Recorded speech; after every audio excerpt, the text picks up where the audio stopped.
Travis, on Monday, you broke the news that Kalel Ware, who I believe is number 2 in your transfer portal rankings, committed to Indiana. How did this go down, and what does it mean for the Hoosiers? Yeah, he was a freshman at Oregon this past season. He exited high school as a top 10 recruit. He was one guy when we were going through those discussions as we were trying to lay out what does this 2022 class, especially those final rankings, really look like. He was in contention for number 1. Like, he was a guy that when it was all said and done, if you fast forward in 4 or 5 years, he could have easily been that number 1 guy. He very much had a case because just how gifted he is. But the issue that we had then is the issue that we still have today. And that is, does this kid really love basketball? Does he love to compete? His motor has always been extremely, extremely spotty. And so his consistency and production hasn't always been great. But after a rocky season, he showed some promise early on at Oregon. He decided that he needed to find a new home. And so this time around, he put his name in the transfer portal, said he was not going to be entering the NBA draft. He was projected potentially as a second-round pick. Wouldn't surprise me to see him get a promise there. But moving forward after he hit that portal, had his name called by nearly every single coach in the country. Basically, had his pick. And as he went through this, he really did a lot of homework, did a lot of digging into trying to find the right fit. He wasn't going to mess it up this time around. And so as he was going through, he had Alabama that was pretty heavily involved. He was actually going to take a visit there, but he did end up canceling because he went to Indiana and knew that was the place for him. And so, yeah, after this weekend, he sat on it, and on Monday, the news broke. You know, this to me is one of those situations where, like, the initial high school evaluation was spot on because, to your point, he's a prospect that rose up the rankings last year in large part because started to get the NBA feedback coming out of the 2022 McDonald's All-American game where everybody was really taken by his talent. I saw the exact same thing a couple months later with USA Basketball in the trials for, I believe it was the U18 national team with Cam Whitmore, Anthony Black. He was the most obviously talented prospect in that setting as well. But the eval has been the exact same since the very beginning. It's the body language, it's the motor, it's the lack of physicality. It's just a matter of whether or not he's willing to play as hard and do the work necessary to maximize his very obvious talent. And that talent is a 7-footer who can catch, run, jump, has touch out to the 3-point line, really has every basic tool you could ask for, but has just not maximized them yet. So his production had actually decreased throughout the course of the season at Oregon. So I guess Oregon, I should say. So I guess my question is this. Is Mike Woodson the guy who can get the most out of Kalel Ware? Because if he is, we're looking at still, you get a lot of chances when you're as talented as he is and as big as he is. And if he puts it all together, this is still a potential lottery pick next year. I would say there's definitely a chance. I'm obviously having him number 2 on my board. I'm still holding out hope and fairly optimistic that he can turn this ship around. And Mike Woodson clearly has had some success at Indiana with what he did with Trey Jackson Davis. Trey Jackson Davis did a phenomenal job of developing and made a jump and was one of the best players in the entire country this year.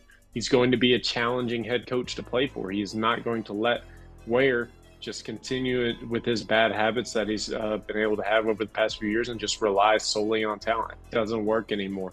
And one of the aspects of these evaluations that frankly we never can predict. You never know when it's going to come, but these kids are going to fall flat on their face at some point. They're going to face adversity, and Kalel Ware has faced that adversity this year. So now the question is, how will he respond? And to me, how he went through this decision-making process, vetting these schools, making sure he is going to the right place, somewhere that's going to challenge him, and also that can develop him and give him good opportunity.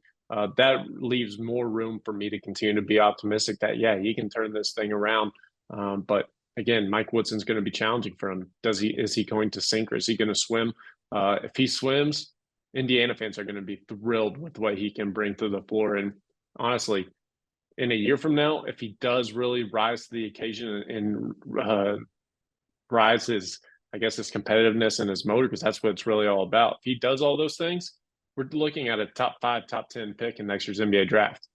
Yeah, because remember, the 2024 NBA draft is absolutely wide open. That was the overwhelming sentiment of NBA scouts in the last couple of weeks as they went to first the McDonald's All-American game, then Geico Nationals, then the Nike Hoop Summit. I just kept hearing, gee, there really is no consensus number one, to which I replied, yeah, no kidding.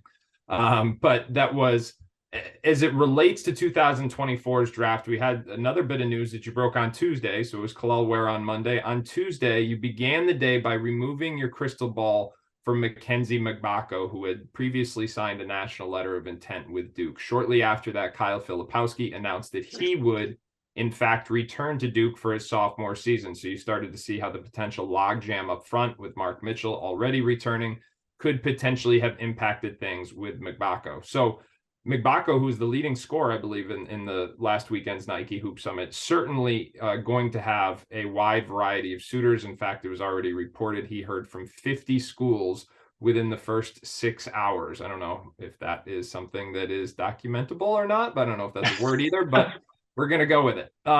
So my question to you is, one, let's start with this.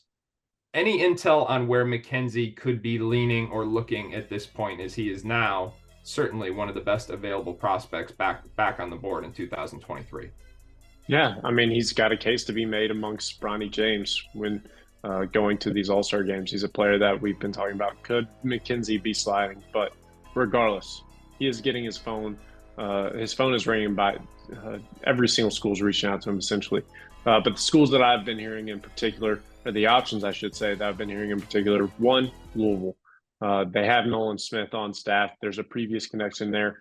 Obviously, being a former Duke assistant, being a part of that initial recruiting process for Mgbako.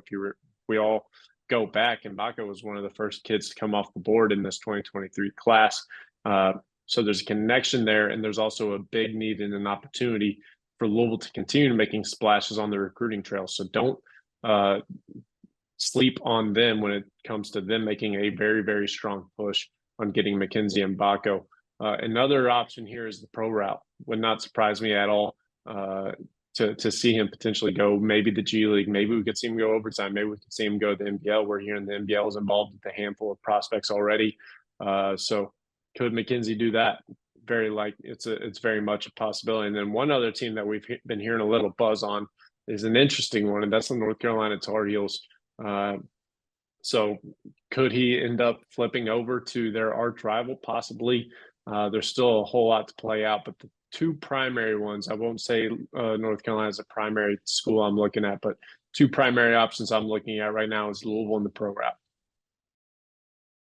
In the class of 2024, we've seen the trend of early commitments continue. We had Andre Mills, the top 150 prospect in that national class of 2024. He announced a commitment to Texas A&M live here on the 24/7 Sports channel. Simultaneously this weekend, kind of spring grassroots basketball has gotten underway. The recruiting period, the live period, if you will, is now only about a week away. We'll be back on the road, but a little bit of big news here. Trey Johnson, the number one prospect in the national class of 2004. Our own Brandon Jennings watched him play. And this fall, it seemed like this decision was going to come down to Baylor and Texas, but it doesn't necessarily look that way anymore. What's the latest on the number one in 2024? Yeah, he's heading to Kansas, and that's a huge visit for the Jayhawks and Bill Self. They have a great track record when it comes to developing talented players. And Trey Johnson is the best talent in the 2024 class. We talk about the argument for that number one spot all the time. You can talk about the best prospect, Trey Johnson, or you can talk about the best player, and there's a case to be made for Dylan Harper. But Trey Johnson, honestly, when we were at the USA Basketball in the Final Four in Houston last week, or at this point, maybe it was 2 weeks ago, doesn't matter. But Trey Johnson looked phenomenal. Brandon Jenkins has been just praising the way that Trey has been playing over the last high school season. I didn't get a chance to see him during his junior year of high school with his high school team, but I mean, at the Final Four, he was outstanding. His body looks great. He's in great shape. He's starting to fill out. But while he's starting to fill out, he still looks really young in the face. So you know he's going to continue to grow and really get a lot stronger. His athleticism is really starting to come in. And then the one thing that's always stood out about Trey is he just knows how to fill it up. He can score from all three levels. So, this is definitely a big development in the recruitment realm. We're also not ruling out the potential that he could go the pro route. He would definitely be an absolute prize for somebody like the G League. There's been rumblings around that option, but this thing is still early in his recruitment. And I think we'll start to really see this thing pick up and some major developments again here in the spring. Yeah, it's going to be interesting. I totally agree with your assessment. I think his Trey Johnson's physical tools appeared to be going to the next level last week in Houston with USA Basketball. You can see when you watch prospects from a very young age, there comes a point in time, ideally, where you can see some of those tools start to click physically. They're moving with a little bit extra pace, a little bit extra force, and that seems to be what we are watching Trey go through right now. As you mentioned, he is a proven scorer. So the fact that his recruiting is evolving alongside that is very, very interesting, with Kansas getting in the mix with that as well.